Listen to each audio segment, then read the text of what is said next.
کوئی اگر تمہیں بار بار ذلیل کرتا ہے تو اس کی زندگی سے ایسے نکل جاؤ کہ جیسے تم کبھی تھے ہی نہیں۔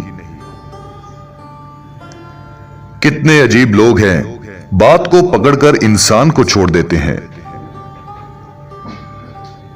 دنیا میں چاہے ہزاروں رشتے بناؤ، مگر ایک رشتہ ایسا بناؤ کہ جب ہزاروں تمہارے خلاف ہو جائیں وہ ایک شخص تمہارے ساتھ کھڑا رہے۔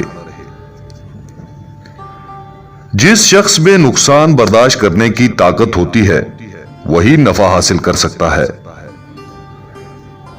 اپنے آج کو یہ سوچ کر مت برباد کرو کہ میرے پاس بہت سارے کل ہیں۔ سوچ اگر خوبصورت ہو تو سب کچھ اچھا نظر آنے لگتا ہے۔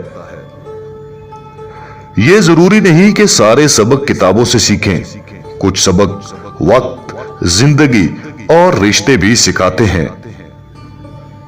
قدرت نے ہر کسی کو ہیرا بنایا ہے، مگر چمکتا وہی ہے جو خود کو تراشتا ہے۔ زندگی میں کچھ درد ایسے بھی ملے جنہوں نے جان بھی لے لی اور زندہ چھوڑ دیا۔ ایک بزرگ نے اپنے شاگرد کو نصیحت کرتے ہوئے کہا کہ 5 قسم کے لوگ کبھی خوش نہیں رہ سکتے۔